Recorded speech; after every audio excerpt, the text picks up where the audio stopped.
The rain makes a different sound in the deep forest. Have you noticed that? The way it creates layers, the pattern on the highest leaves, the deeper drumming on branches, the soft hiss as droplets finally reach the needle-covered ground. If you listen long enough, those layers start to sound almost like voices, conversing just below the threshold of comprehension. I've been a forest ranger at Shadow Peak National Park for 15 years. It's an old place, ancient pines and hemlocks that were seedlings when the first European ships touched these shores. Beautiful in its wild, untamed way. Remote, especially the western quadrant when the mountains rise toward misty peaks and the valleys fold into themselves like secrets being kept. Most of my time is spent on routine duties, trail maintenance, visitor assistance, occasional search and rescue when someone underestimates the wilderness. Standard procedures, protocols developed over decades of experience. Safe, orderly, a comforting structure in the face of an environment that remains fundamentally wild. But there are some incidents that don't fit into any protocol. Events that make you question the very nature of the world you thought you understood. The kind you document in official reports with careful, sanitized language, while locking away the truth in the back of your mind where it can't undermine the order reality you depend on. This is one of those incidents. It began with routine missing persons report. Just as dusk was settling over the park, a hiker, Andrea Marsh, 29, hadn't returned from what was intended to be a day-long trek along the Western Ridge Trail. Her fiancé reported her missing when she failed to meet him at their arranged pickup point. She's experienced, he insisted, pacing the small confines of the ranger station. She's hiked these mountains dozens of times. She wouldn't just get lost. I took down the details. Andrea's description, her planned route, the equipment she was carrying, standard information gathering. Though something about this particular case nagged at me from the beginning. Perhaps it was a specific trail she'd chosen, the Western Ridge, which skirts the edge of what rangers privately call the Shadow Valleys, a section of the park where radio signals mysteriously fade and GPS devices have been known to give wildly inaccurate readings. Or perhaps it was the weather. A storm system had moved in earlier than predicted, bringing heavy rain and reducing visibility across the higher elevations. The kind of conditions where even experienced hikers can become disoriented. I'll begin searching immediately, I told the fiancé. My colleague, Ranger Chun, will join me, given the storm and approaching darkness.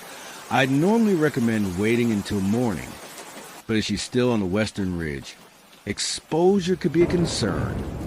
The man nodded gratefully, his face tight with barely contained fear. There's one more thing, he added as I prepared to leave. She'd texted me about 2 hours before she was supposed to meet me.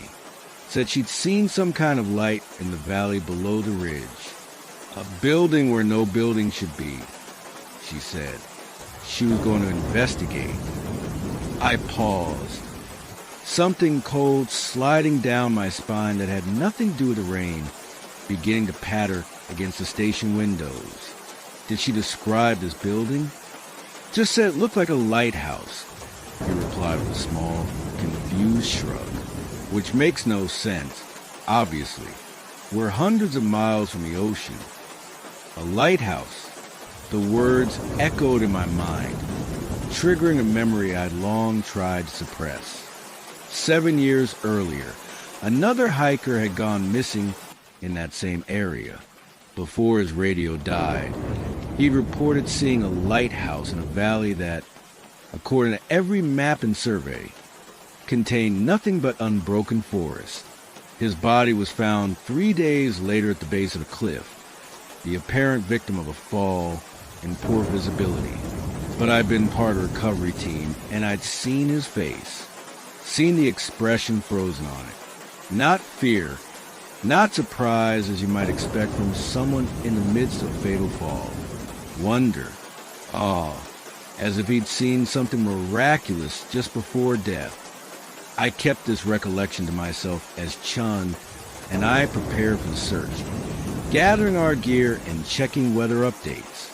The storm was intensifying, the rain now coming down in sheets, driven by a wind that moaned through the pines surrounding the station. Not ideal conditions, Chin remarked as we climbed into the parked vehicle. If she's sheltering somewhere, we might drive right past without seeing her. I nodded, focusing on the rain-slick road ahead as we made our way toward the Western Ridge trailhead. We'll find her, I said, with more confidence than I felt. She's experienced. She'll have done the right things. Unless she went looking for a lighthouse that shouldn't exist. A voice whispered in the back of my mind. We reached the trailhead just as true darkness was settling. The storm clouds turned in the early evening to premature night. The rain hammered against our waterproof clothing as we unloaded our gear. Torches, first aid supplies, emergency shelter, extra food, and water. I'll take point, I said, shining my torch along the muddy track that marked the beginning of the Western Ridge Trail. Call out every few minutes. If she's somewhere nearby, she might hear us. Chin nodded, his face partially hidden by his hood, eyes reflecting the beam of my torch momentarily before he looked away. Something in that brief glimpse, a flicker of unease perhaps or a deeper concern, told me he wasn't sharing everything he knew, but there was no time to question him. Every minute counted if Andrea Marsh was exposed to these conditions. The trail climbed steadily, winding along a ridgeline that offered spectacular views on clear days. Tonight, there was nothing to see but darkness and sheets of rain, our torch beams cutting weak yellow paths that seemed to extend only a few feet before being swallowed by the night. Andrea Marsh.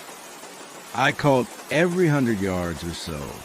Park rangers, can you hear me? Only the rain and wind answered, the latter sometimes rising to a howl that sounded disturbingly like a human voice in extremis. We continued upward, the trail becoming more treacherous as the rain transformed exposed earth to mud and filled natural depressions with standing water. About 2 miles in, the trail forked, the left branch continuing along the ridge toward the highest point in this section of the park, the right descending into one of the shadow valleys. A weathered sign marked the junction, though the words were barely legible through the rain falling across our torch beams. Which way do you think she went? Chin asked, raising his voice to be heard above a particularly strong gust of wind. I studied the ground carefully, looking for footprints or other signs of recent passage.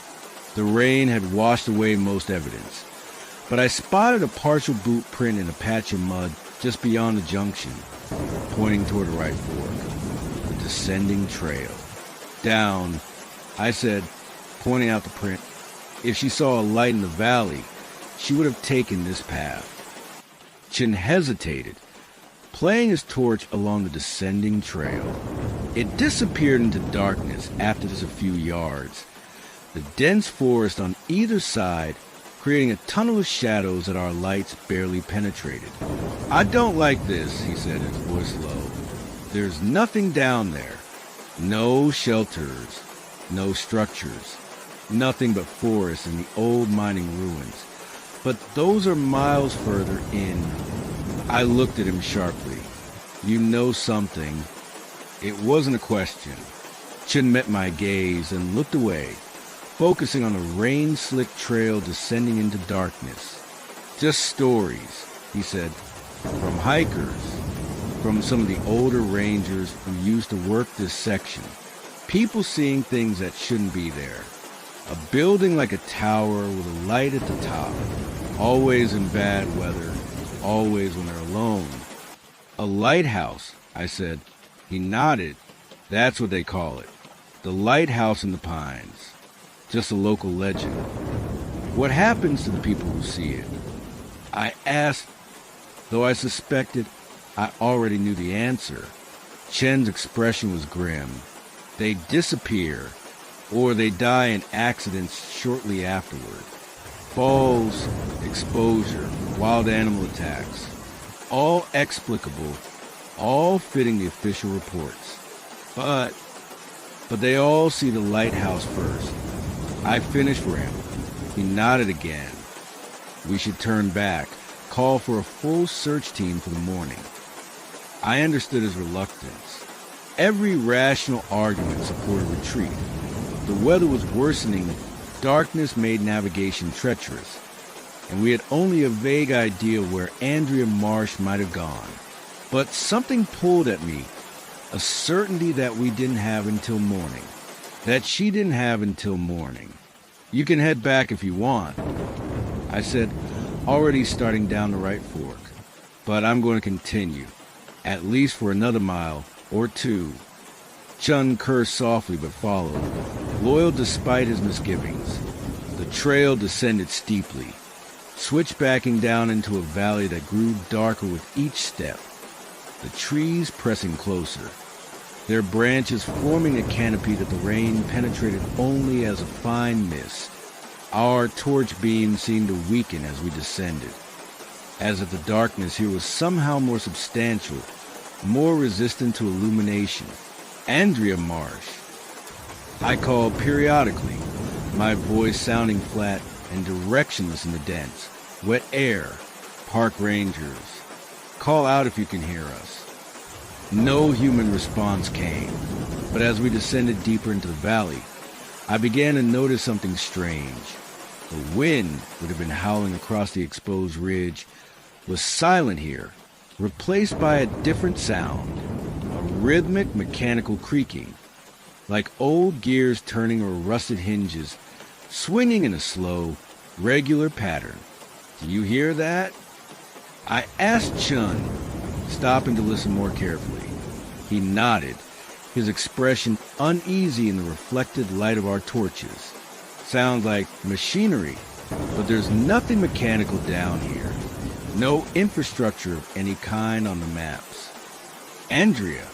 I called again, louder this time. Andrea Marsh.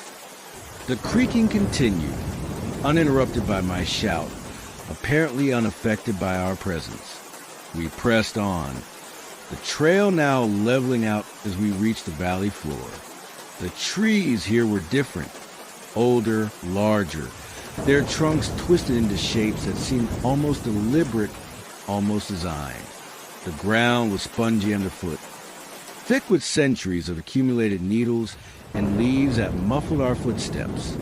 And then, through a gap in the trees ahead, I saw it, a beam of light, sweeping in a slow arc through the rainy darkness. Not the diffuse illumination of dawn or dusk, but a focused, brilliant shaft that cut through the night like a physical presence. A light that rotated steadily, regularly, accompanied by that same mechanical creaking we'd been hearing. Chin saw it too. That's not possible, he whispered, his voice tight. There's nothing there. Nothing. But as we moved forward, drawn despite ourselves toward that impossibility, the source of the light became visible through the trees. A structure, tall and slender, rising from the valley floor where no structure should stand. A tower of pale stone, whether by elements it shouldn't have faced, topped by a glass-enclosed platform from which that brilliant beam emanated. A lighthouse, a perfect, impossible lighthouse, standing in the middle of a forested valley hundreds of miles from any ocean. This can't be real, Chin said, but his voice lacked conviction. The evidence of our eyes was too strong, too immediate to deny. It's not on any map. It's not in any registry of park structures. I said nothing, transfixed by the sweeping beam, by the perfect, alien wrongness of this maritime sentinel so far from water. As we watched, the great light completed another rotation, momentarily illuminating the forest around us with blinding intensity before sweeping onward. In that brief flash, I saw something that chilled my blood. Figures standing motionless among the trees. Dozens of them, surrounding the lighthouse in a rough circle. Human in shape, but utterly still, their faces upturned toward the rotating beam as of an adoration or supplication. "There are people," I said, my voice barely audible even to myself. "All around it, just standing there." Chin nodded, his face ashen in the weak light of our torches. "I see them. Do you think Andrea could be among them?" I finished. "We need to get closer." Every instinct screamed against this decision, but duty overrode fear. If Andrea Marsh was there, if she needed help, we had to try. We moved forward cautiously, our torch beam seeming to dim further with each step toward that impossible structure, as if the darkness around the lighthouse was somehow hungry, consuming the light we brought with us. The creaking grew louder as we approached, the sound of ancient mechanisms turning, driving the massive lens that sent that beam sweeping through the night. Beneath it now, I could hear something else, a low, constant hum, more felt than heard, vibrating to the ground beneath our feet. We reached the edge of the trees, standing now at the perimeter of the clearing that shouldn't exist, in which that tower that couldn't exist nonetheless stood. The figures I had glimpsed were clearer now. Men and women of various ages, dressed in hiking clothes from different eras, some in modern weatherproof gear, others in the canvas and wool of earlier decades, all standing perfectly still, faces upturned toward the light, expressions visible only in brief flashes as the beam swept overhead, expressions of rapture, of transcendence, of a joy so intense it bordered on madness. "Andrea," I called, my voice sounding small and insignificant against the creaking of the lighthouse mechanism and persistent hum from below. "Andrea Marsh?" One of the figures turned, a woman in her late 20s, wearing the red raincoat Andrea had been described as carrying. Her movement was slow, dreamlike, as if she were underwater or moving through something more viscous than air. "Ranger Nord," she said, my name badge apparently visible in the sweep of the lighthouse beam. "You came to see it too. Isn't it beautiful?" Her voice was distant, detached, a sound that seemed to come from somewhere far beyond her physical form. Her eyes, when they caught the light, reflected it with an intensity that no human eye should possess, gleaming like polished metal. "Andrea," I said carefully, taking a step toward her, "we need to leave this place. Your fiancé is worried about you. Let us take you back." She smiled, the expression too wide, too fixed. "Back? But I've only just arrived, and there's so much to see. The Keeper is showing us everything." "The Keeper?" Chin asked, his voice tight with barely controlled fear. Andrea's gaze shifted to him, that too wide smile never faltering.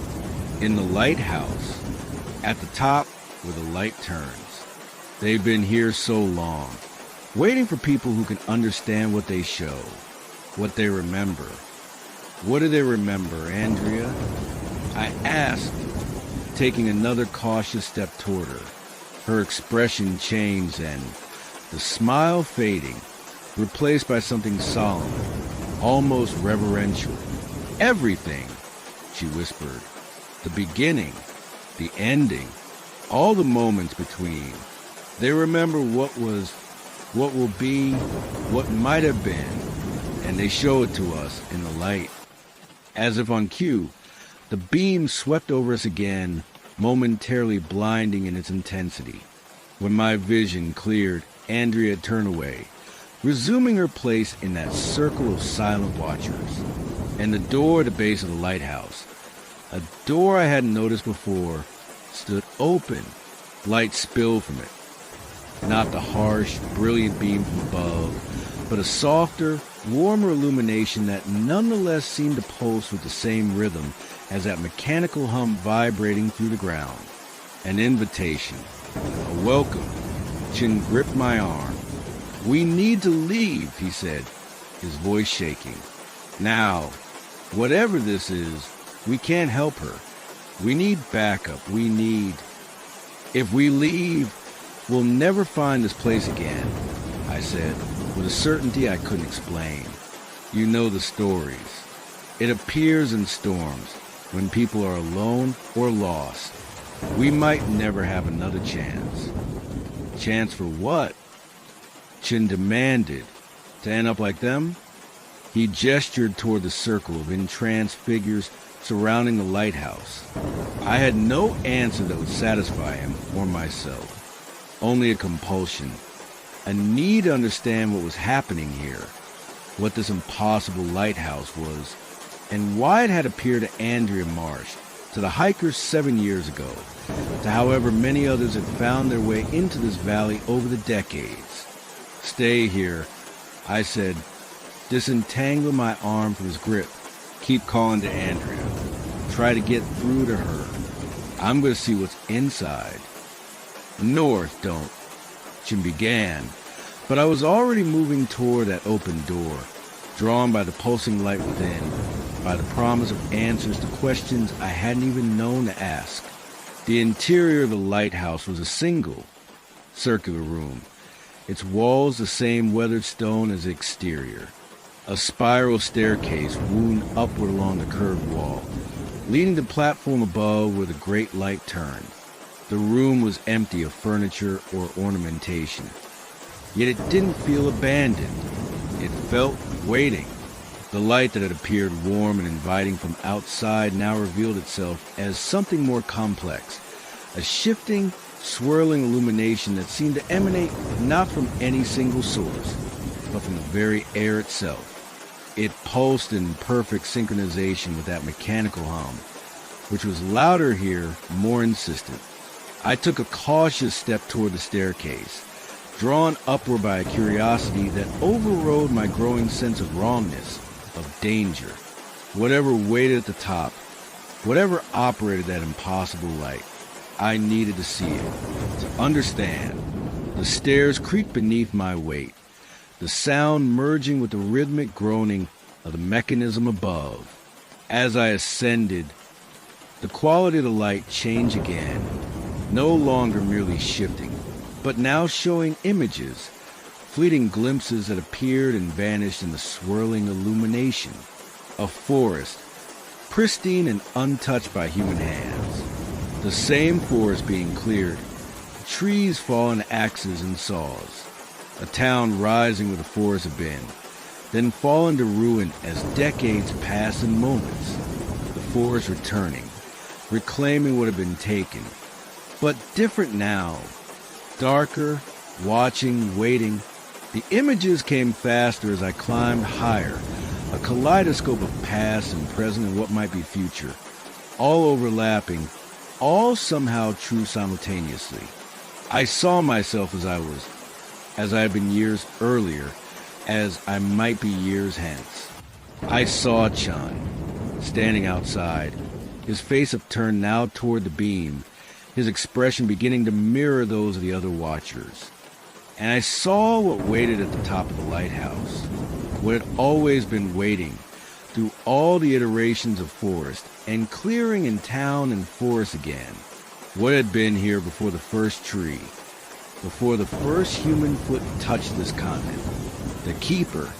I can't describe it, not in any language meant for human communication, not its form, which seemed to shift between states of matter, between dimensions I could perceive and those I could only sense existed beyond my comprehension, not its purpose, which was both completely alien and somehow horrifyingly familiar, a reflection of our own need to observe, to record, to remember, but on a scale that encompassed not just human history, but time itself. It was ancient.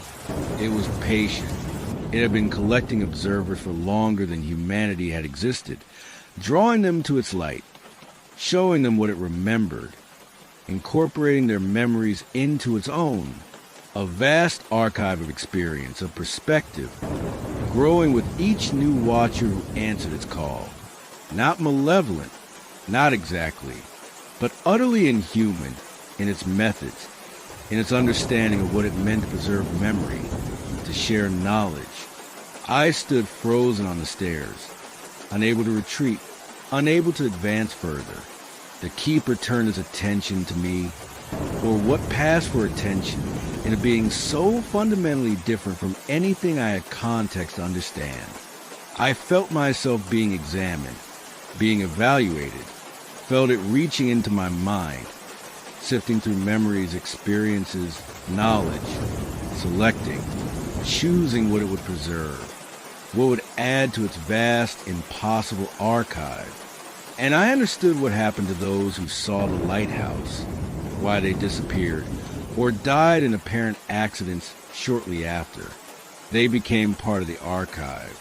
Their physical forms might continue to exist for a time, might return to the world beyond the valley, might be found dead from exposure or falls or other explicable causes. But what made them themselves, the essence of their consciousness, their memories, that was here now, part of the keeper, part of the lighthouse. I felt my own consciousness beginning to dissolve, to merge with that vast collective entity. Felt my sense of self becoming diffuse, spreading into the swirling light, joining with countless others who had come before. It wasn't painful. It wasn't frightening. Not anymore. It was like sinking into deep, warm water, like becoming part of something so much greater than my individual existence that the loss of self seemed not just acceptable but right, necessary. Through the last fragments of my individual awareness, I heard Chen calling my name, his voice distant, as if coming from another world, another reality I was leaving behind. North, Daniel, answer me. Something in his voice, raw fear, yes, but also a determination, a refusal to let go, caught at me, held me back from complete dissolution. I clung to it, to the sound of my name in a human voice, to the connection it represented to the world I knew, the life I had lived. With a supreme effort, I turned away from the keeper, from the light, from the vast collective consciousness that had nearly absorbed me. I stumbled back down the spiral staircase, each step requiring all my will, all my focus on Chen's voice, still calling from outside. I nearly fell through the open door, back into the rainy darkness of the forest. Chung caught me, his grip painfully tight on my arms, anchoring me to physical reality.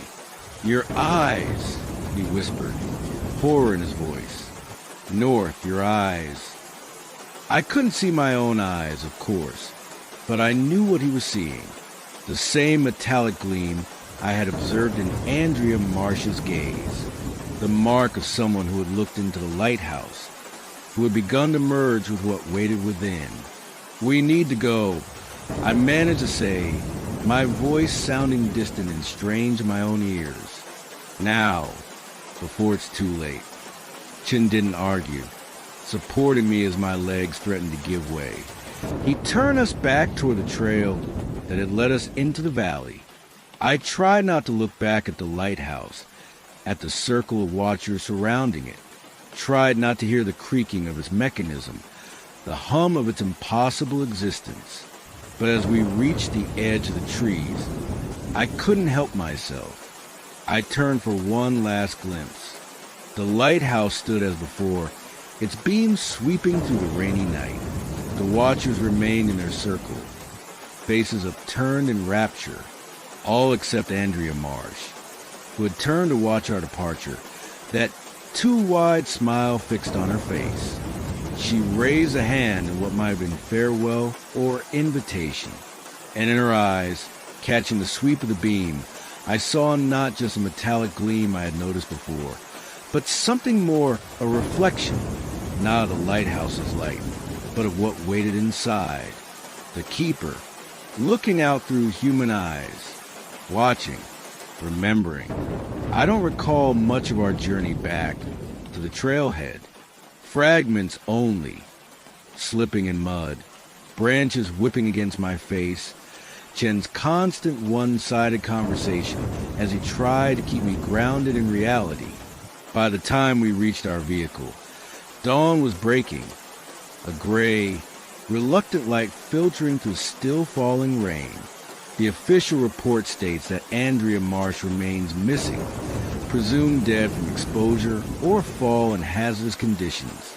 It notes that a thorough search of the valley revealed no structures, no unusual features, no sign of human presence apart from a marked trail.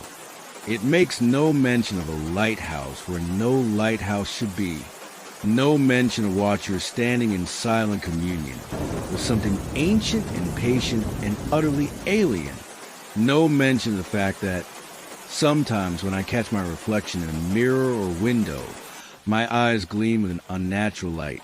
Just for a moment, just long enough to remind me that part of me is still there, still in that spiral staircase, still becoming part of that vast archive of memory and experience. I requested a transfer to the eastern sector of the park 3 months later. I don't go into the western valleys anymore, especially not in storms. But sometimes on nights like this, when the rain falls heavily and the wind moans the pines surrounding my cabin, I feel it calling to me. The lighthouse, the keeper, the collective consciousness that nearly claimed me. And sometimes when I'm on the verge of sleep, I see through other eyes. Andrea's, perhaps, or those of the hiker from 7 years ago, or any of the countless others who have answered the lighthouse's call over the centuries. I see the sweeping beam, the circle of watchers, the spiral staircase leading up to where the keeper waits. I feel the warm dissolution of self, the merging with something vast and ancient and endless. Those nights, I fight to stay awake until dawn, because I know if I surrender to sleep, if I allow myself to follow those visions to their conclusion, I'll wake as something not quite human anymore. Something with gleaming eyes and a too wide smile, drawn inexorably back to a lighthouse that shouldn't exist, in a valley that contains only unbroken forest on every official map. Listen, the rain is getting heavier. Can you hear it? The layers of sound, like voices conversing just below comprehension. They're calling all of us who have glimpsed what waits in the deep valleys, in the places between known and mapped locations, calling us home to the lighthouse, to the keeper, to the vast archive of memory that grows with each new watcher who answers its lonely beacon. One day I'll answer. We all do, eventually. Everyone who has seen the light, everyone who remembers.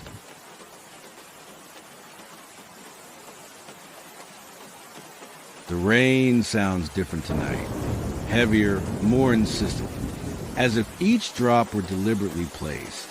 Listen closely. There's a rhythm to it, a pattern that almost suggests language, if only you knew how to interpret it. I've been a forest ranger at Blackwood National Park for nearly 16 years. The park covers over 200,000 acres of wilderness, ancient forests, mist-shrouded mountains, valleys so deep that sunlight touches their floor for only a few hours each day. Beautiful country, if you respect it. Deadly if you don't. Most visitors stick to the marked trails, the designated camping areas, the parts of the park that have been made accessible. Few venture into the northwestern quadrant, an area so remote and rugged that even experienced hikers rarely attempt it. We rangers call it the Dark Quarter, though that name appears on no official map. It's where the trees grow oldest and tallest, where the shadows seem deeper, where silence has a weight and presence all its own. It's also where people tend to disappear. The incident I'm about to relate occurred during my 12th year at Blackwood, late October, when the tourist season had wound down and the autumn rains had set in. the kind of persistent, bone-chilling rain that can last for days, turning trails to mud and streams to rushing torrents. I was working the evening shift at the main ranger station when the call came in.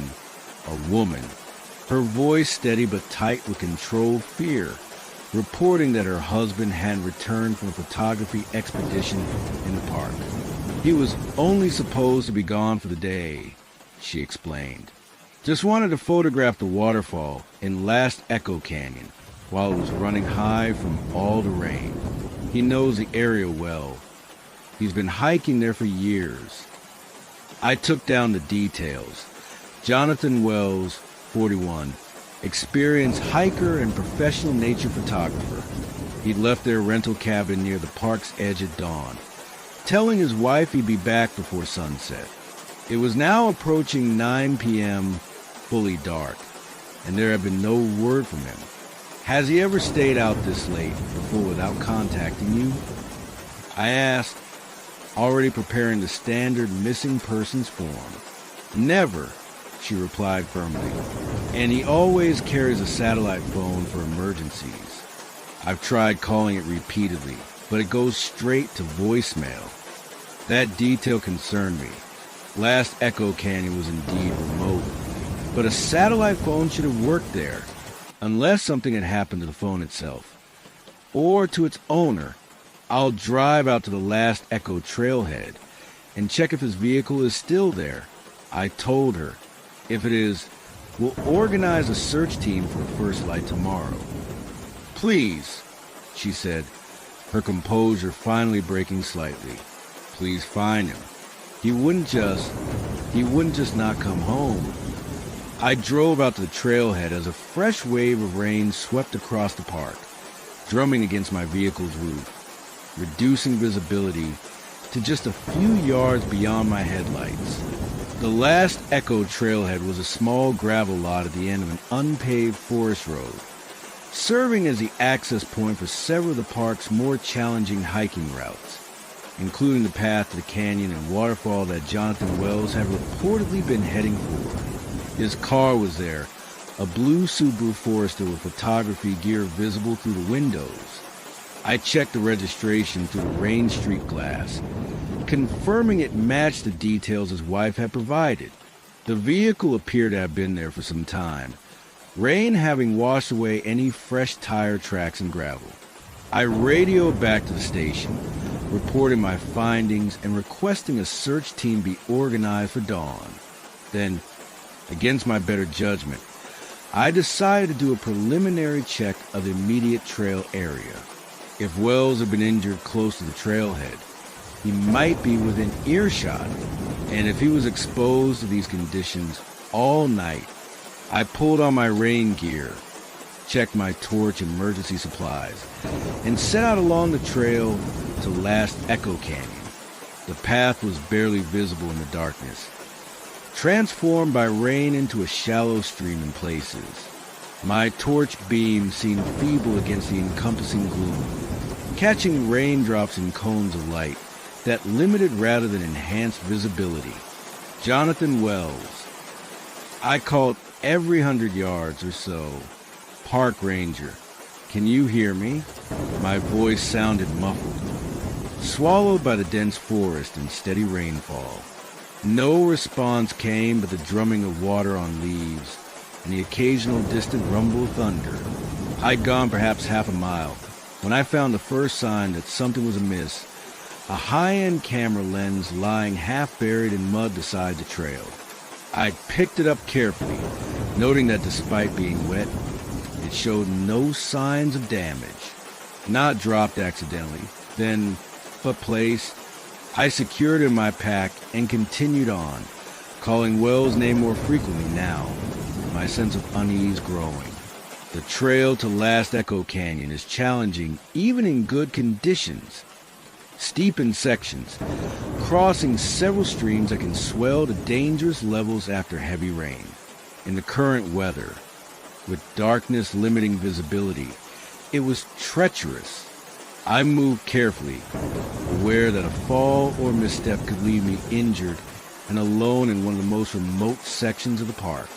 About 2 miles in, where the trail begins its final descent into the canyon, I found another item, a tripod, carefully folded and leaning against a tree trunk beside the path. Like the lens, it showed no signs of damage or hasty abandonment. It had been deliberately placed. I was contemplating this oddity when something caught my attention. A light, faint but distinct, flickering through the trees somewhere off-trail to my right. Not the steady beam of a torch or headlamp, but something more irregular, more organic, like firelight. Jonathan Wells. I called, directing my voice toward the light. Park Ranger, is that you? No verbal response came, but the light flickered more intensely for a moment, as if acknowledging my call. I played my torch beam in its direction, trying to gauge distance and terrain. It appeared to be coming from somewhere in a dense stand of ancient pines, perhaps 100 yards from the trail, an area with no marked paths, no designated camping sites. Protocol dictated stay on the trail, especially in darkness and poor weather. Venturing off-path in these conditions was asking for trouble. But if that light was from a fire, and if Wells was there, possibly injured and seeking to stay warm. Decision made, I stepped off the trail, marking my departure point with a reflective tag secured to a branch. I'd gone perhaps 20 yards when I realized something strange. The rain, which had been falling steadily all evening, was lessening as I moved deeper into the stand of pines, not stopping entirely, but becoming softer, gentler, as if something were shielding this area from the worst of the downpour. The light grew more distinct as I approached, definitely firelight, casting flickering shadows among the massive tree trunks. The ground underfoot changed too, becoming less muddy, covered instead with a thick carpet of pine needles that muffled my footsteps and felt surprisingly dry. Hello, I called again. Jonathan Wells? Park Ranger. I'm here to help. As I pushed through a final screen of branches, I came upon a small clearing, perfectly circular, perhaps 30 feet across, surrounded by pines so ancient and massive that their lowest branches began 40 feet above the ground. Their canopies intertwined so densely overhead that the rain was indeed reduced to a fine mist here, more felt than seen in the dancing light from a small fire that burned at the clearing's center. Beside that fire sat a man, his back to me, tending the flames with methodical precision. A camera bag rested against a log nearby, along with other photography equipment. Mr. Wells, I said, relief flooding through me. Jonathan Wells? I'm Ranger Taylor. Your wife reported you missing. Are you injured? The figure by the fire didn't turn or respond immediately. There was something odd about his posture, too still, too straight, as if he were listening intently to something I couldn't hear. I took a cautious step forward. Sir, are you all right? Slowly, with a fluidity that somehow seemed unnatural, the man turned to face me. It was indeed Jonathan Wells. I recognized him from the photo his wife had shown me. Mid-40s, beard neatly trimmed, wearing the kind of high-end outdoor gear serious hikers invest in. But his expression, there was nothing there. No surprise at seeing me. No relief at being found. No concern about the late hour or the fact that his wife was worried. His eyes were open but strangely vacant, as if he were looking to me rather than at me. Mr. Wells. I tried again, a chill running down my spine that had nothing to do with the damp or cold. We need to get you back to the trailhead. Your wife is concerned. It's not safe to be out here. He tilted his head slightly, studying me with that same vacant expression. When he finally spoke, his voice was flat, emotionless, yet somehow precise in its articulation. You shouldn't be here, Ranger Taylor. It's not time yet. A jolt ran through me at hearing my name. I hadn't introduced myself with my surname, only my title. I glanced down, confirming my name badge was hidden beneath my rain jacket, not visible to him. "How do you know my name?" I asked, taking an involuntary step backward. A smile spread across Wells' face, a movement of muscles that didn't reach his eyes. That didn't suggest genuine emotion so much as an imitation of what a smile should look like. "I know all the Rangers," he said, his voice still eerily flat. "All the Watchers, all the Guardians. It shows me." "What shows you?" I asked, fighting to keep my voice steady. "Mr. Wells, I think you may be suffering from exposure or disorientation. We need to get you somewhere warm and dry." Wells shook his head, the movement too smooth, too controlled. "I'm exactly where I need to be, where it needs me to be, to watch, to record. That's why it chose me, because I already had the equipment, because I already understood the importance of preserving images." My hand moved unconsciously to the radio in my belt, though I knew from experience that in this part of the park, especially during storms, communication was unreliable at best. Still, the familiar weight of it was reassuring. "Who chose you, Mr. Wells?" I asked, playing for time, trying to assess his mental state, to determine whether he could be persuaded to leave voluntarily or if I would need to consider more drastic measures. His expression changed then, the artificial smile fading, replaced by something solemn, almost reverential. "The dark," he said simply, "the dark that waits between the trees. The dark that's always been here, long before the first humans came. The dark that watches us all." A shiver ran through me at his words, at the utter conviction with which he spoke. This was more than simple disorientation or exposure. This was something else.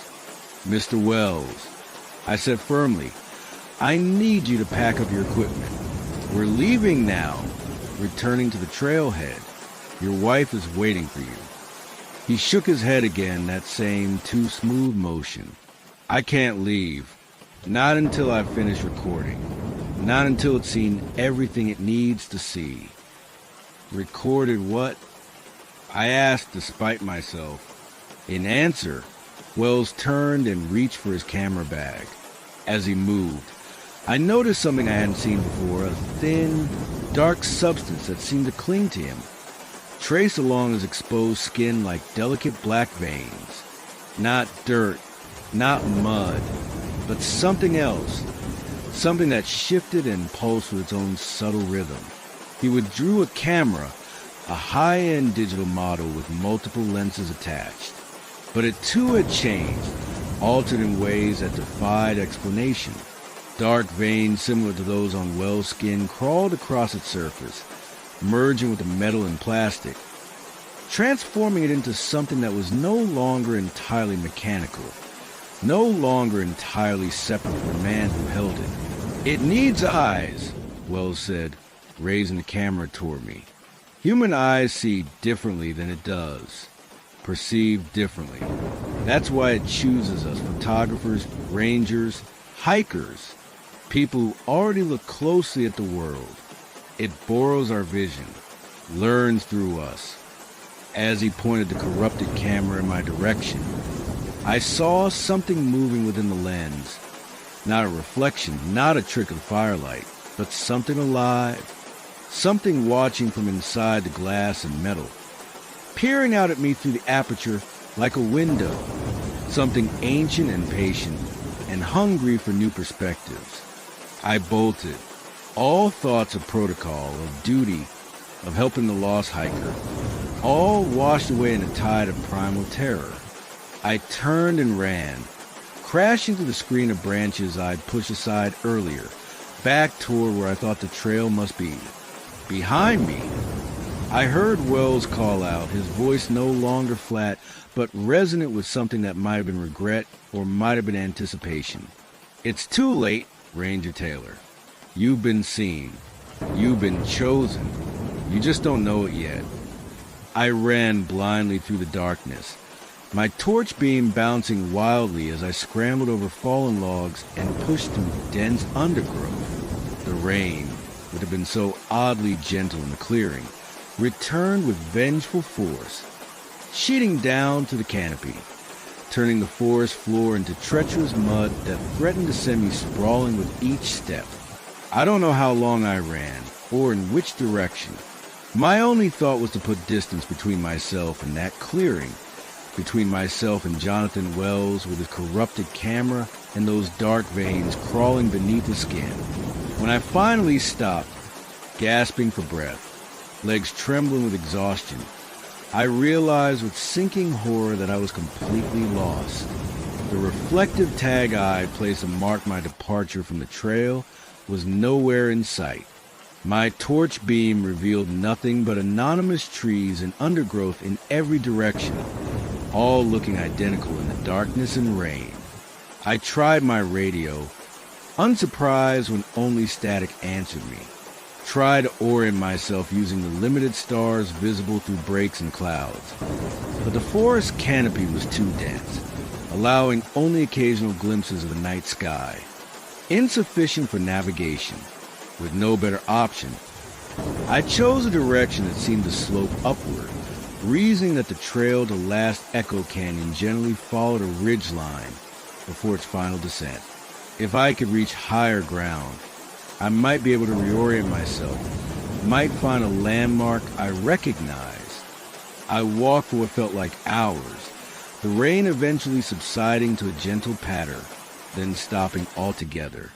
The clouds began to break, allowing moonlight to filter through the canopy in silver shafts that provided just enough illumination to supplement my weakening torch. It was during one of these moments of improved visibility that I noticed something strange about the trees around me. Their bark was marked with dark patterns that couldn't be natural, not the random textures of natural growth, but deliberate, intricate designs that seemed to flow and shift even as I observed them. Patterns reminiscent of those dark veins I'd seen on Wells' skin on his camera. I approached the nearest trunk cautiously, playing my torch beam across its surface.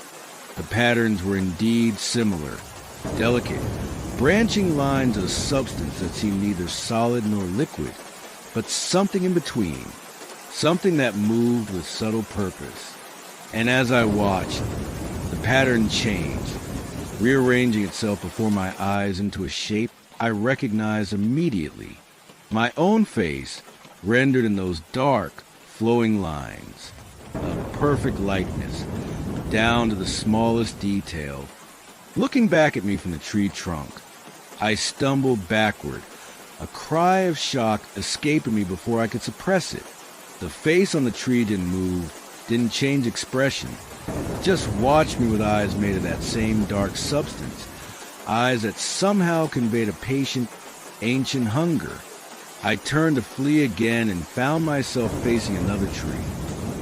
This one also marked with my likeness, and another beyond it, and another. Every trunk now bore my face, rendered in those flowing dark lines, watching me from all directions. What do you want? I shouted, turning in a complete circle, addressing all those identical faces, and whatever intelligence guided their creation. What are you? No verbal answer came, but the faces on the trees began to change, shifting, flowing, transforming into other visages, a progression of faces. Some I recognized as missing hikers from over the years, others unfamiliar, but all bearing the same vacant expression I'd seen on Jonathan Wells. All watching, all waiting, and I understood, with a clarity that felt like ice water in my veins, what Wells had meant. The dark that waits between the trees, the intelligence that borrows human eyes, human perspectives, that transforms those it chooses into extensions of itself, into recording devices for an entity that has existed in these woods since before humanity walked the earth. It had been watching us all along through the eyes of those it took, learning, growing, spreading through the forest like those dark veins, connecting everything into a vast network of observation and memory. And now it had seen me, had chosen me. I ran again, no longer caring about direction or finding the trail, driven only by blind panic. The faces on the trees followed my progress, flowing from trunk to trunk, always watching, always just at the periphery of my vision. When I finally broke through the tree onto a forest road, I was miles from where I should have been, on the eastern edge of the park, nowhere near Last Echo Canyon or the trailhead where I had left my vehicle. A passing motorist found me stumbling along the road just after dawn, soaked and exhausted, babbling about faces and trees and dark veins that moved with purpose. The official report states that I experienced temporary disorientation due to poor visibility and possible mild hypothermia. It notes that a search team located Jonathan Wells later that day, safely camped beside Last Echo Waterfall, having decided to stay overnight when the rain made the return journey hazardous. It records that he was in good health, with no memory of encountering me or any other ranger in a clearing the previous night. It makes no mention of a camera with dark veins crawling across its surface, or faces flowing like liquid shadow across tree trunks. Those details exist only in my memories, and in the nightmares that wake me on rainy nights like this one. But there's something else the report doesn't mention, something I've told no one, not even the park psychologist who conducted my mandatory evaluation after the incident. The small, dark mark I discovered on my wrist a day after my experience in the woods. A mark that resembles a delicate, branching vein, almost invisible except in certain lights. A mark that seems to pulse with its own subtle rhythm when I'm among trees, that grows fractionally larger each time I return to the forest. And sometimes when I raise my camera to photograph the wilderness I'm sworn to protect, I catch a glimpse of something moving within the lens, something watching through the glass and metal, something using my eyes now, as it used Wells' eyes, as it has used the eyes of countless others throughout the centuries. Learning, recording, spreading. The rain is heavier now, drumming against my cabin roof with that same almost language I mentioned earlier. Listen closely. Can you hear the pattern in it? The message it's trying to convey, it's calling to those it has touched, those it has marked, calling us back to the dark places between the trees, where it waits with patient hunger for new eyes, new perspectives, new vessels for its ancient consciousness. And one day, I know I will answer that call, will walk in the forest and never walk out again, at least not as the person I once was. But until then, I watch, I record, just as it wants me to do, just as it has always wanted. The rain against my cabin window sounds different tonight, heavier, more purposeful, each drop striking the glass with precision that almost suggests consciousness. Have you ever really listened to rain in the deep woods? It creates a symphony of sounds. The soft patter on high leaves, the hollow drumming on fallen logs, the gentle hiss as it filters through pine needles to finally reach the forest floor. I've been a ranger at Pine Haven National Park for almost 14 years now. It's beautiful country, ancient forests, mist-shrouded mountains, pristine lakes so clear they reflect the surrounding trees like perfect mirrors. Most visitors stick to the well-marked trails, the designated camping areas, the parts of the park that have been made accessible and, to some degree, safe. Few venture to the northern section, an area we call the old growth. The trees there stood for centuries, their massive trunks rising like columns in a forgotten cathedral. Their canopies so dense that even at midday, the forest floor remains in perpetual twilight. It's a primeval place, untouched and in many ways unknowable. That's where the Mirror Lake Trail leads, a narrow, often overgrown path that winds through the heart of the old growth to a small lake nestled in a valley between ancient mountains. The trail isn't on most visitor maps. It's not exactly hidden, but neither is it advertised. Those who know about it are usually serious hikers, nature photographers, or locals who've grown up with stories about the lake and its peculiar properties. I've always had an unusual relationship with Mirror Lake. Even before the incident I'm about to relate, I found myself drawn to it, yet simultaneously uneasy in its presence. There's something about the perfect stillness of its surface, the way it reflects not just the surrounding forest, but somehow enhances it, making the reflection seem more vivid, more real than what it mirrors. And the silence there, a silence so complete it feels like a physical presence, pressing against your ears, making you hesitant to speak above a whisper for fear of disturbing something ancient and watchful.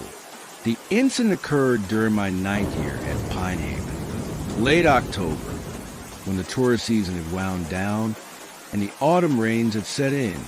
I was working the evening shift at the main ranger station when a call came through. A hiker reported missing by his brother when he failed to return from a day trek. He was only going to Mirror Lake, the brother explained, his voice tight with worry. Said he'd be back before dark. It's not like him to be late, especially with the weather turning. I took down the details. Michael Thorne, 32, experienced hiker who visited the park regularly. He'd set out alone that morning, telling his brother he wanted to photograph Mirror Lake in the rain, when most visitors avoided it. The perfect solitude, he called it. It was nearly 9 p.m. now, fully dark, and there had been no word from him. His car remained in the trailhead parking lot. His planned route was straightforward, and he carried a satellite phone for emergencies, which was now going straight to voicemail. I'll head out to check the trail, I told his brother. If he's injured but somewhere along the path, I might be able to reach him tonight. Otherwise, we'll organize a full search team for dawn. I gathered my gear, torch, first aid kit, emergency shelter, extra food and water, and drove to northern trailhead as rain began to fall in earnest, drumming against my vehicle's roof, casting shifting shadows in my headlights as I navigated the narrow forest road. The Mirror Lake trailhead was deserted when I arrived, save for a single car, a blue Subaru matching the description the brother had given. I verified the license plate, then prepared for what I knew would be a challenging hike. The trail was difficult in good conditions, steep in places, crossing several streams that would now be swollen with rain, passing through sections where the path all but disappeared beneath years of fallen leaves and pine needles. In the current weather, with darkness limiting visibility, it would be treacherous, but something in the brother's voice, a certainty that something was wrong, had compelled me to begin searching immediately rather than waiting for morning. I pulled on my rain gear, checked my torch, and set out along the trail, calling Michael's name every 100 yards or so. The forest swallowed my voice, the rain muffling sound, creating a cocoon of white noise that isolated me in a bubble of weak torchlight and cascading water. The trail climbed steadily for the first 2 miles, winding up the shoulder of an ancient, weathered mountain before beginning its descent into the valley where Mirror Lake lay. I found no sign of Michael during the ascent, no indication he had left the trail or encountered difficulties. It was during the descent, as the path grew steeper and more treacherous with rain-slick roots and loose stones, that I found the first evidence of his passage. A small, reflective triangle of fabric caught on a thorny branch beside the trail, the kind of marker experienced hikers sometimes leave to help navigate their return journey in difficult conditions. Encouraged, I pressed on, calling more frequently now, playing my torch beam along the sides of the trail for any further signs. The rain intensified as I descended deeper into the valley, becoming a steady downpour that penetrated even the dense canopy above, running in rivulets down exposed roots and rocks, turning sections of the path into miniature streams. I was perhaps half a mile from the lake when I found his backpack. propped carefully against a tree trunk beside the trail, not dropped or abandoned in haste, deliberately placed, the straps fastened, the contents apparently undisturbed. Inside were extra clothing, food, water, a map, and a satellite phone with a dead battery. No wonder he hadn't responded to calls. But where was Michael himself? And why would he continue toward the lake without his supplies, especially in worsening weather? Michael Thorne. I called, directing my voice down the trail. Park Ranger. Can you hear me? Only the rain answered, its steady patter creating a white noise that seemed to absorb all other sounds. I secured the backpack and continued toward the lake, moving more cautiously now, a sense of unease growing with each step. Something about this didn't feel right. An experienced hiker wouldn't abandon his gear, wouldn't venture further without supplies, particularly as darkness fell. The trail descended more steeply as it approached the lake, becoming a series of switchbacks down the valley wall. In daylight, this section offered glimpses of the lake through gaps in trees, tantalizing flashes of the perfect reflection that drew hikers forward. In the current darkness and rain, I saw nothing beyond the reach of my torch beam, heard nothing but water striking leaves and earth, until suddenly I did hear something else, a voice, so faint I initially thought I'd imagined it. A single word carried on the wind. Help. I stopped, listening intently. Michael? I called. Michael Thorne? Is that you? The voice came again, clearer now. Help me. I'm at the lake. I can't move. Relief flooded through me. He was alive, conscious, communicating, but also injured, apparently unable to return up the trail. I quickened my pace, taking the switchbacks as fast as safety allowed, calling back that I was coming, that help was on the way. The forest opened up as I reached the valley floor, the dense canopy giving way to scattered trees, and then the open shoreline of Mirror Lake. Even in darkness, even in pouring rain, the lake lived up to its name, a perfect black mirror reflecting the storm clouds above, the surrounding trees, the occasional flash of distant lightning. And there, at the water's edge, I saw him, a figure sitting unnaturally still, facing the lake, seemingly oblivious to the rain soaking through his clothing. Michael? I approached cautiously, playing my torch beam across his seated form. I'm Ranger Cooper. Are you injured? He didn't turn, didn't acknowledge my presence in any way. Just continued to stare out at the lake's perfect, reflective surface. As I drew closer, I could see he was holding something, a camera, an expensive digital model with a large lens attached, pointed at the water. Michael, I tried again, now just a few feet away. Your brother sent me to find you. We need to get you back to the trailhead. Slowly, he turned his head toward me. His movements were stiff, mechanical, as if each small rotation required conscious effort. When his face came into my torch beam, I involuntarily took a step back. His expression was blank, utterly devoid of emotion or recognition. But it was his eyes that sent a chill through me. They reflected my torchlight in a way human eyes shouldn't, with a silvery, mirror-like quality that reminded me of the lake's surface. You shouldn't be here, he said, his voice flat, emotionless. It's not time yet. It's not your time. Michael, you're suffering from exposure. I said, trying to keep my voice calm despite the growing sense that something was very wrong here. We need to get you warm and dry. Can you stand? He smiled then, a mechanical movement of facial muscles that never reached those reflective eyes. I'm not suffering, he said. I'm seeing, finally seeing. The lake shows you things if you look long enough, if you let it look back. I glanced at the camera in his hands, noticing for the first time that it was pointed not at the lake itself, but at his own reflection in the water. The lens was extended, focused on that dark mirror image. What are you photographing, Michael? I asked, trying a different approach. Not photographing, he replied, still in that flat, affectless tone. Connecting. The camera helps. A lens focusing on a lens. A reflection capturing a reflection. He turned back to the lake, adjusting the camera slightly.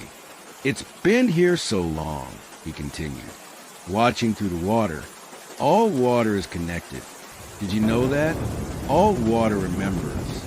But this water remembers most clearly. This water shows you what it's seen. A feeling of profound wrongness washed over me. This wasn't just hypothermia or exposure speaking. This was something else.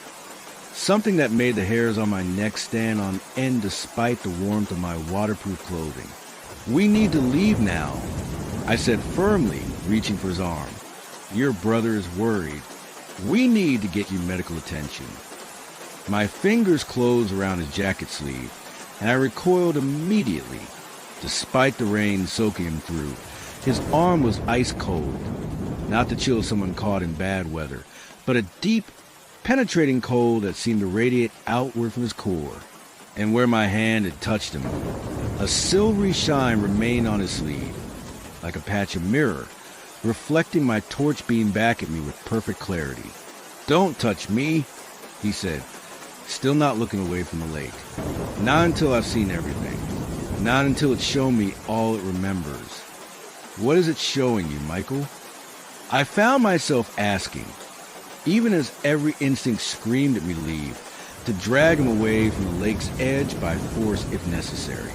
He tilted his head, considering. The beginning, he said after a long pause. The time before time. And the ending, too. All that will be. The lake remembers it all. The lake reflects everything, eventually. Lightning flashed across the sky, momentarily illuminating the entire valley with stark white light. In that instant, I saw something that I've spent every day since trying to convince myself was a trick of perception, an illusion born of fear and poor visibility. In the perfect reflection on the lake's surface, Michael wasn't alone. Figures stood behind him, dozens of them, perhaps hundreds, stretching back into the depths of the reflected forest. Human shapes, but wrong somehow. Their proportions subtly distorted, their edges blurred as if they weren't fully present. And none of them cast their own reflections. They existed only in the mirror of the lake, watching, waiting, when darkness returned. I was already moving, grabbing Michael's arm with both hands, ignoring the icy cold that seemed to burn through my gloves, the silvery residue that clung to them afterward. I pulled him to his feet, expecting resistance, but he rose with surprising ease, like an empty shell with no weight of its own. You don't understand, he said, still in that emotionless voice. No one ever understands until they've seen their own reflection long enough, until they recognize what looks back isn't them anymore. We're leaving, I insisted. Try to guide him away from the shoreline, back toward the trail. Now, he came without physical resistance, though he kept his head turned toward the lake as long as possible, those mirror-like eyes fixed on its dark surface. The camera remained clutched in his hands, lens extended, pointed back at the water even as we began to ascend the switchbacks. It won't let me leave, he said as we climbed, his voice still devoid of emotion, of fear. Not really. Part of me will always be there now, reflected, remembered, and part of it will always be in me. In this, he raised the camera slightly. For the first time, I noticed that something was wrong with the device itself. The metal of its body seemed to flow in places, to ripple like water despite being solid. The lens caught my torch beam and reflected it with a perfect clarity no glass should possess. We'll get you help, I promised, though I had no idea what kind of help could address whatever had happened to him at the lake's edge. Just keep moving, one step at a time. We made our way back up the trail in silence after that. The climb slow and treacherous in continuing rain. Michael moved mechanically, each step deliberate.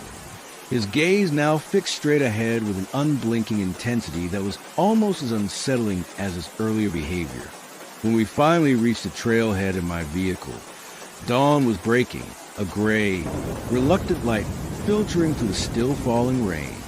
I helped Michael into the passenger seat, noting how the raindrops rolled off his skin without seeming to wet it, how they gathered and pooled in perfect beads that reflected the interior of the car in miniature. "It's in the water," he said suddenly as I started the engine. But it is not the water. It uses the reflections. It collects them, keeps them, becomes them. I drove in silence, unsure how to respond, increasingly certain that whatever had happened to Michael Thorne at Mirror Lake went beyond any medical condition I was familiar with. I took him directly to the regional hospital, where he was admitted for severe hypothermia and what the doctors tentatively diagnosed as hyponatremia, dangerously low sodium levels that can cause confusion and altered mental states. They assured his brother that with proper treatment, he would recover fully.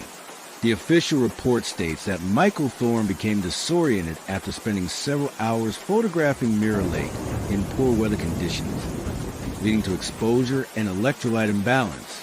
It notes that his camera and memory cards were damaged beyond recovery by water exposure, meaning none of the images he'd captured could be retrieved. It makes no mention of eyes that reflected light like mirrors, or of silvery residue that clung to anything that touched his skin, or the figures visible only in the lake's reflection during a lightning flash. Those details exist only in my memory, and in the nightmares that wake me on rainy nights like this one. Michael Thorne was released from hospital 3 days later, apparently recovered. He returned to his life, his job, his normal routines. But his brother contacted me 6 weeks afterward, concerned about subtle changes in Michael's behavior. A new habit of staring into reflective surfaces for long periods, a preference for being near water, a flatness of emotional effect that hadn't been present before. Sometimes, his brother confided, I catch him looking at his reflection in windows, in puddles, in anything that shows his image. And just for a second, it seems like what's looking back isn't quite him.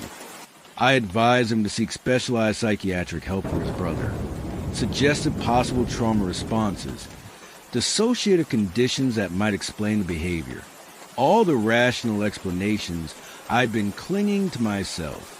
But I didn't tell him about the changes I'd noticed in my own behavior since that night. The way I now avoid reflective surfaces when possible. The way water, all water, seems to pause momentarily when I pass, as if recognizing me, remembering me. The way I sometimes catch movement in mirrors from the corner of my eye, figures standing behind me that vanish when I turn to look.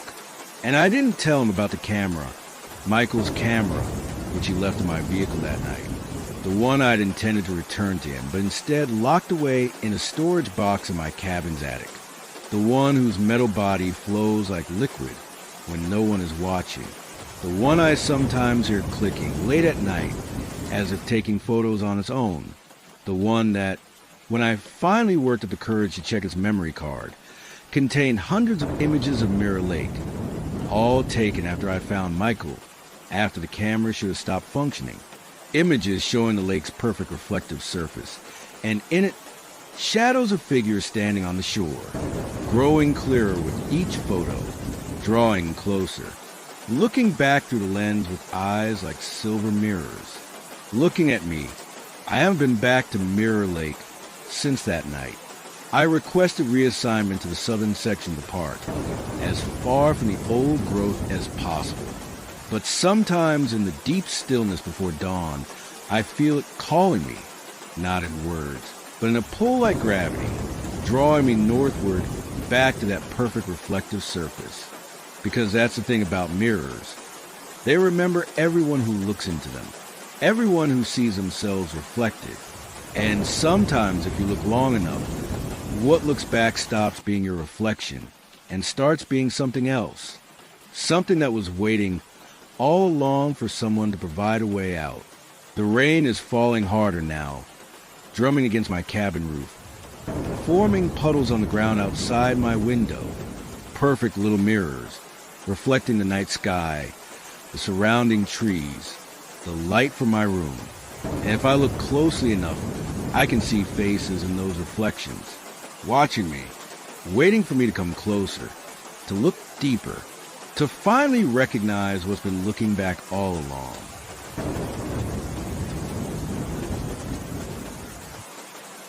The rain against my cabin roof tonight reminds me of that evening in Blackridge National Park. That steady, relentless drumming. Not the violent downpour of summer storm, but a persistent autumn rain that can last for days. The kind that seeps into everything, that transforms familiar landscapes into alien terrain, that muffles sound and blurs vision until the world contracts to just a few yards of visibility. I've been a forest ranger for almost 20 years now, 15 at my current post, but before that, 5 years at Blackridge, a vast wilderness of ancient forest and mist-shrouded mountains in the Pacific Northwest. Beautiful country, remote and largely untouched. The kind of place where you can hike for days without encountering another human soul. The kind of place where things can happen that defy explanation. Most of my career has involved fairly routine work, trail maintenance, visitor assistance, occasional search and rescue operations, standard procedures, protocols developed over decades, the comforting structure of training and experience that allows rangers to navigate the unpredictable nature of wilderness management. But there are some incidents that fall outside those protocols. Events that can't be neatly documented in official reports or explained away by rational analysis. The kind that keep you awake on nights like this, when the rain falls steadily and the darkness presses against your windows, reminding you of how thin the barrier is between the world we think we understand and whatever lies beyond it. This is one of those incidents. It began, as these things often do, with a routine missing persons report. A hiker, David Keller, 34, hadn't returned from what was supposed to be a 3-day trek along the Northern Ridge Trail. His fiancée reported him missing when he failed to check in at the prearranged time, something she emphasized he had never missed before. He's meticulous about safety, she told me, her voice steady despite the obvious worry. He always calls when he says he will, even if he has to hike to higher ground to get signal. Something's wrong. I can feel it. I took down the details, Keller's description, his planned route, the equipment he was carrying, standard information for initiating a search operation. But something about this case nagged at me from the beginning. Perhaps it was a specific trail he'd chosen, the Northern Ridge, which passes through what locals call Quiet Zone, a section of the park where compasses have been known to give erratic readings and where, according to ranger lore, time seems to flow differently. Just stories, I'd always told myself. The kind of folklore that inevitably accumulates around remote wilderness areas. The search began the following morning. Myself and 2 other rangers split into teams to cover more ground, starting from the trailhead where Keller's car remained parked.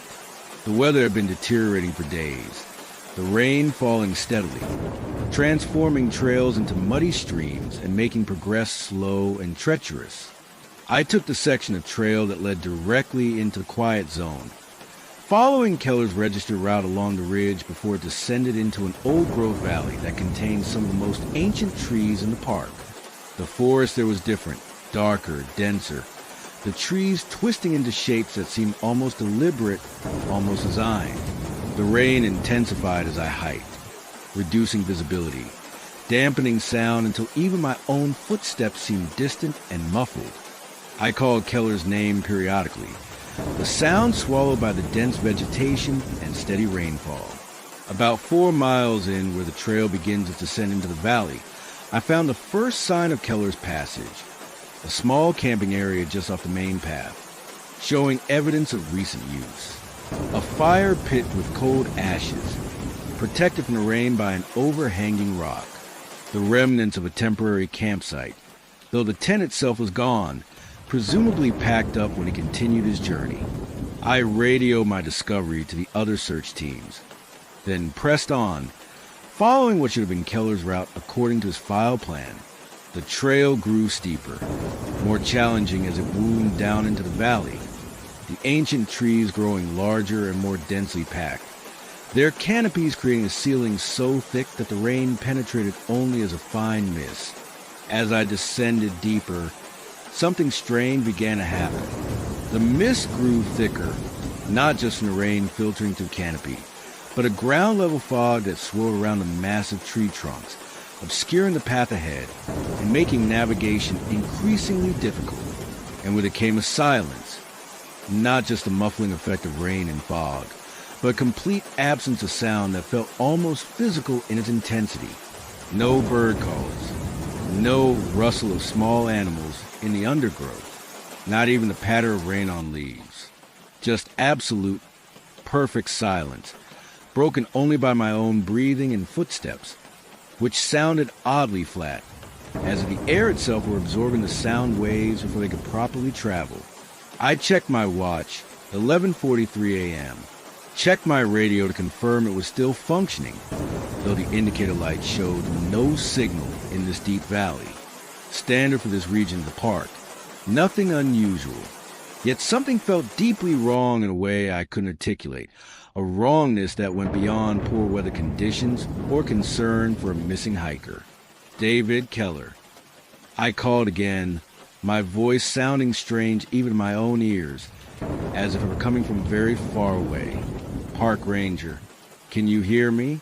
And then, remarkably, an answer came, faint but distinct, from somewhere ahead in the mist-shrouded forest. Here, I'm over here. Relief flooded through me. I moved forward more quickly, calling again, following the voice that responded, guided me off the main trail and deeper into the ancient forest. The fog thickened further, swirling around me in patterns that seemed almost deliberate, almost intelligent, revealing just enough of the way ahead to keep me moving, but never enough to see my destination clearly. I don't know how long I followed that voice. Time seemed to behave strangely in a fog-shrouded valley, minutes stretching or contracted without pattern or reason. But eventually, I pushed through a final curtain of mist and found myself in a small clearing among the massive trees. And there was David Keller, sitting calmly on a fallen log, his backpack beside him, looking for all the world as if he were simply taking a break during a routine hike. No signs of injury, no distress, no indication why he'd missed his check-in, or why he was so deep in an area that should have only been a brief passing point according to his register route. Mr. Keller? I approached cautiously, years of search and rescue experience having taught me that people in wilderness survival situations can sometimes behave unpredictably. I'm Ranger Mitchell. Your fiancé reported you missing when you didn't check in. Are you all right? He looked up at me with an expression of mild surprise, as if my presence was unexpected but not particularly concerning. Missing? He repeated, his tone puzzled. I'm not missing. I'm exactly where I plan to be. And I just spoke to Sarah this morning. She knows I'm fine. That stopped me cold. This morning? Mr. Keller, you've been out of contact for over 3 days. Today is Thursday. You were supposed to check in on Monday evening. Something flickered across his face then, confusion, quickly followed by a deeper disquiet. He reached for his watch, examined it with a frown. That can't be right. I left the trailhead on Monday morning. I've only been hiking for a few hours. I studied him more carefully, looking for signs of confusion, disorientation, any indication of a head injury or medical condition that might explain his apparent loss of time. But he appeared perfectly healthy. No visible injuries, no signs of exposure or dehydration. His clothing was barely damp, despite the days of constant rainfall. What's the last thing you remember clearly? I asked, taking a seat on the log beside him, keeping my voice calm and non-threatening. He rubbed his temples, his expression becoming more troubled. I started on the Northern Ridge Trail. Perfect weather clear skies. I was making good time. He gestured vaguely at the surrounding forest. Then I came down into this valley, and the fog rolled in. I thought I should wait for it to clear before continuing, so I found this spot to rest. He looked at me, genuine confusion in his eyes. That was maybe 2 hours ago. Certainly not 3 days. I nodded, trying to project a reassurance I didn't feel. 3 days of time seemingly vanished from his experience. It wasn't unprecedented in wilderness situations, disorientation, exposure. Sometimes even mild hypothermia could affect memory and perception time. But Keller showed none of the physical signs that should accompany such conditions. Let's get you back to the trailhead, I suggested, standing. Your fiancé is worried sick, and once we're back in range, I need to radio the other search teams that we found you. He nodded, gathering his backpack with movements that suggested no stiffness, no physical discomfort of any kind. As he stood, I noticed something odd about the log where we've been sitting. A perfect circle of dry, untouched ground surrounding it, despite the days of rainfall that had soaked the rest of clearing, as if the log and Keller himself had somehow been sheltered from the passage of time that had affected everything else. We began to climb back toward the ridge trail, retracing my steps through the fog-shrouded forest. Keller followed close behind me, occasionally muttering to himself, checking his watch and phone repeatedly as if hoping the dates displayed might suddenly correct themselves. About halfway up the slope, he stopped abruptly. I need to show you something, he said, his voice tight with an emotion I couldn't quite identify. Something I found before you arrived. Before I could respond, he was moving again, not back toward the log where I'd found him, but in a different direction entirely, deeper into the ancient forest. I called after him, but he didn't slow, didn't look back, forcing me to follow or risk losing him in the thickening fog. He led me to a massive oak tree, its trunk wider than a car, its branches twisting upward to disappear into the mist. At its base was a small opening, not quite a cave, but a hollow where the roots had grown in a way that created a space large enough for a person to enter in a crouched position. In there, Keller said, pointing. I found it right before you arrived. I was about to investigate when I heard you calling. Every instinct warned against entering that dark hollow beneath the ancient tree, but Keller was already kneeling, already peering into the darkness, and my responsibility was to keep him safe, to ensure he returned to the trailhead and his waiting fiancée. I crouched beside him, playing my torch beam into the opening. The hollow was deeper than it initially appeared, the roots creating a tunnel that extended beyond the reach of my light. The ground within was dry, the earth undisturbed, as if the constant rain had never penetrated the space. I heard something moving in there, Keller said, his voice hushed, like whispering, but not in any language I recognized. I was about to suggest we leave, continue our ascent back to the trail, when something caught my eye, a faint gleam in the darkness beyond my torch beam. Something metallic, perhaps reflecting the light. Wait here, I said, already knowing he wouldn't. Let me check. I had to remove my backpack to fit through the opening. The space tight even for my frame. The tunnel extended about 10 feet before opening into a small chamber hollowed out beneath the massive tree.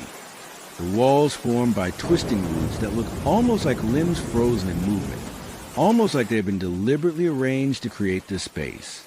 And there, in the center of the earthen floor, was the source of the reflection, a pocket watch. Old, antique, its case tarnished silver, its face yellow with age. It lay open, the hands frozen at 11:43. The exact time I had checked my own watch before hearing Keller's voice calling from fog. I reached for it, some part of me already knowing I shouldn't touch it, shouldn't disturb whatever force had placed it in this impossible space beneath an ancient tree in a fog-shrouded valley where time itself seemed mutable. The moment my fingers closed around the cold metal, the whispering started, not from any specific direction, but from everywhere at once, from the roots that form the chamber walls, from the earth itself, not words, not language as I understood it, but patterns of sound that nonetheless conveyed meaning, that pressed against my consciousness with ideas and images I had no context to properly interpret. And with them came a certainty bone deep and terrifying. I was not alone in that root chamber. Something was there with me, watching from everywhere and nowhere. Something that existed in the spaces between moments, in the gaps between seconds where time flowed differently, where 3 days could pass in what felt like hours. I scrambled backward, the pocket watch still clutched in my hand, desperate to escape the close confines of that root chamber. The whispering that grew louder with each passing moment. The presence that pressed ever closer, though I could see nothing in the beam of my frantically moving torch. I burst back into gray daylight, gasping for breath, expecting to find Keller, waiting where I'd left him. He was gone. Keller, I shouted, scanning the fog-shrouded forest. David Keller. No answer came but the whispering, no longer confined to the hollow beneath the tree, but now emanating from the forest itself, from the mist that swirled more thickly around me, shapes almost forming in its twisting patterns before dissolving again. I ran.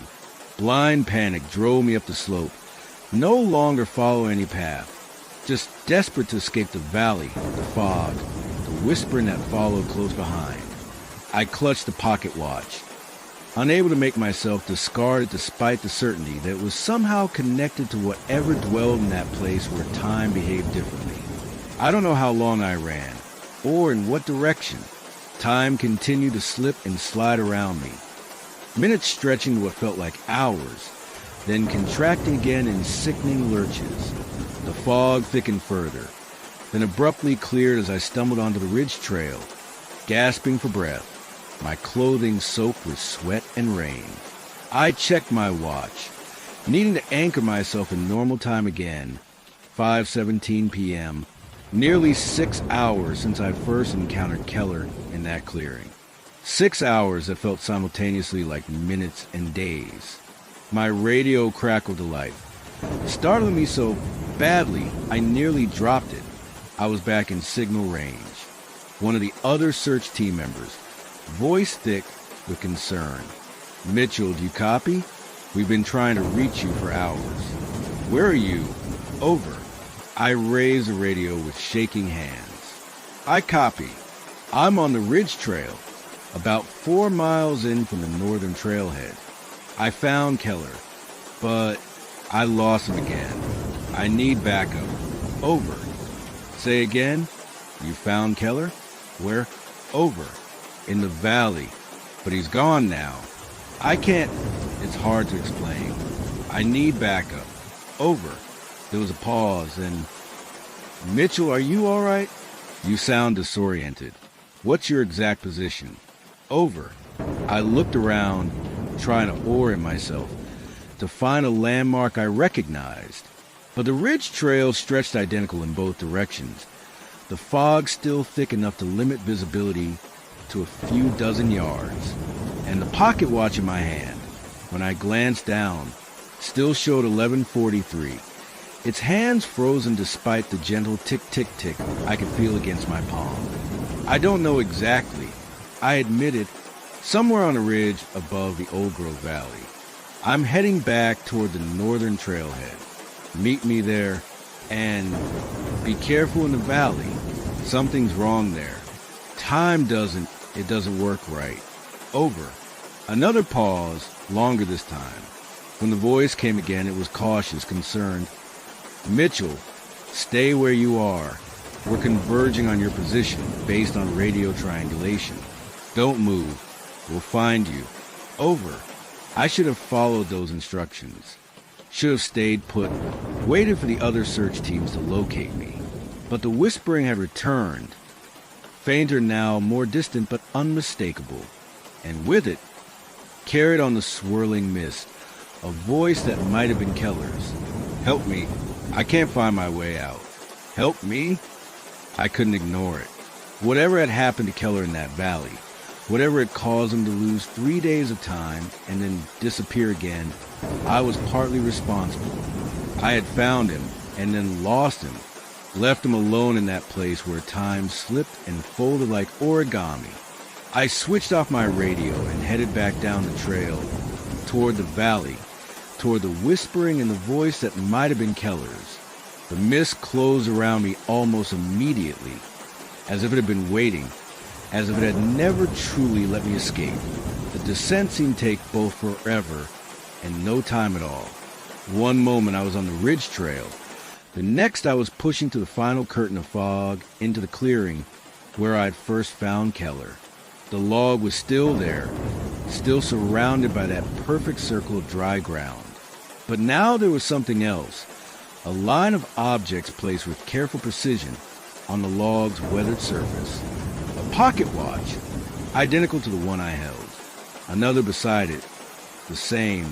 Another and another and another, dozens of them, stretching the length of the fallen tree, all open, all with their hands frozen at 11:43. And sitting beside them, exactly where I'd first found him, was David Keller, but not as he had been. His clothing was now tattered, worn as if he'd been wearing the same outfit for months rather than days. His beard, neatly trimmed when I found him earlier, now grew long and wild. His eyes, when he raised them to meet mine, held a knowledge and a weariness that hadn't been there before. "You came back," he said, his voice rough as if from disuse. "I wasn't sure you would. Time works differently for you than for me. I've been waiting a while." I approached cautiously, the pocket watch clutched tight in my hand. "Keller, what happened to you? Where did you go?" He smiled, a sad expression that never reached his eyes. "I never left. I've been right here. But you slipped sideways. Into normal time. I couldn't follow." "I don't understand," I said, though a terrible suspicion was beginning to form. "It's only been a few hours since I found you." He gestured to the line of pocket watches. "Take a closer look." I did, moving along the log to examine them. Each was similar but subtly different. Some more tarnished, some less, some with Roman numerals, some with Arabic, different makers, different years, but all stopped at the exact same time. "What are these?"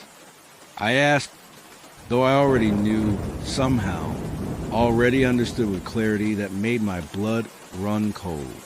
"Anchors," Keller said simply. "Each one belongs to someone who found their way into this place. This fold in time. Most of them never found their way out again." He pointed to a watch near the center of the line. "That one is mine. I found it in a hollow beneath an ancient oak, just like you found yours." "How do you know I?" "Because that's how it works," he interrupted. "That's how it's always worked. The watches are how it marks us, how it measures us." He looked past me into the swirling mist that surrounded the clearing. "How it finds us again if we manage to slip away." "What is it?" I asked, my voice barely above a whisper. Keller's gaze returned to me, his eyes reflecting the gray light in a way that seemed too bright, too silver. "I don't know if it has a name. If it ever did, it's been forgotten. It lives in the spaces between moments, in the gaps between seconds. It collects experiences, collects time." He gestured to his aged appearance. "I've been here for years by my reckoning, but out there, in normal time, only a few hours have passed since you found it the first time." I looked down at the watch in my hand, still ticking softly against my palm, despite its hands remaining fixed at 11:43. "And these watches, connections," he said, "anchors that bind us to this place, that let it find us if we stray." He nodded toward the mist-shrouded forest. "The others are out there, wandering. Sometimes they find their way back here, to this clearing. Sometimes they're lost for what feels like years before they stumble back. But none of us can leave, not permanently, not while our watches remain here." A chill ran through me that had nothing to do with the damp or cold. You're saying we're trapped? That I'm trapped now, too. Keller's expression softened slightly. Not necessarily. You're newer. Your connection isn't as strong yet. You might still be able to leave, to stay in normal time, if you're willing to make a trade. What kind of trade? He gestured toward the line of watches. Leave yours. Take someone else's. It confuses a connection, scrambles the anchor, lets you slip away while it's trying to recalibrate, to find a new pattern. I stared at him, the full implication of his words sinking in, but then someone else would be connected to my watch. Someone else would be trapped instead of me. He nodded, no judgment in his eyes. Just a weariness born of too much time spent in a place where time itself was malleable. That's the choice. The only choice if you want to leave. I looked at the line of watches, each representing a person who had stumbled into this fold in time, this place where moments stretched and contracted without reason.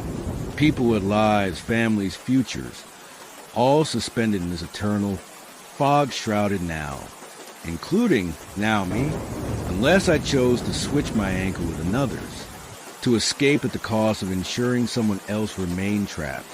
The search teams found me just after dusk, huddled at the base of a tree on the ridge trail, clutching a tarnished pocket watch and mumbling about time that didn't work right.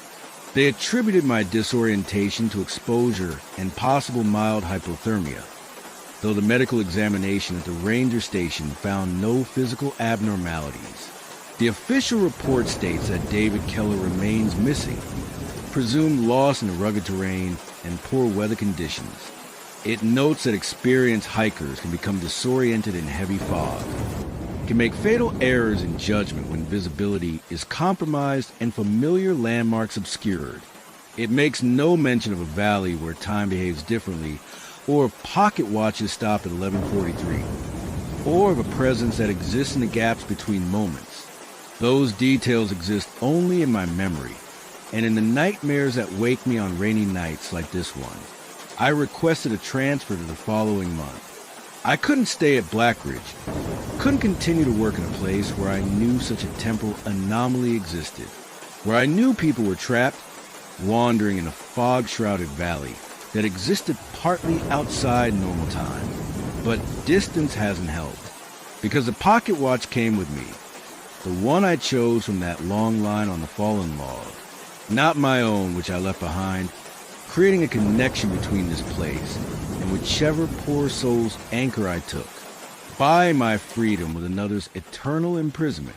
I tell myself I had no choice, that I have responsibilities, people who depend on me, a life I couldn't simply abandon to wander forever in a misty nowhere outside of normal time. But I know the truth. I made a selfish choice, the kind that wakes you in the darkest part of night, that sits like a stone in your chest during quiet moments.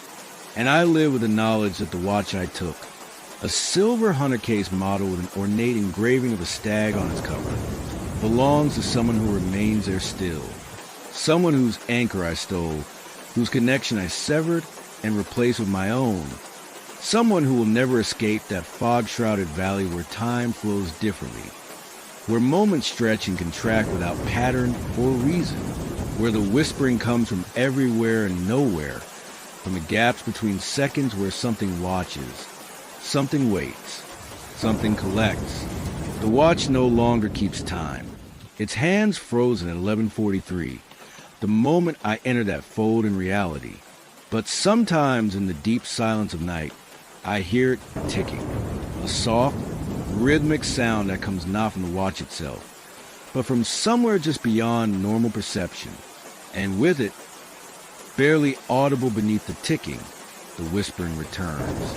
Patterns of sound that almost form words, that press against my consciousness with meanings I cannot fully grasp, reminding me that my escape was temporary, that the connection was scrambled but not broken, that the anchor remains, pulling me back one tick at a time toward that place where time itself is malleable.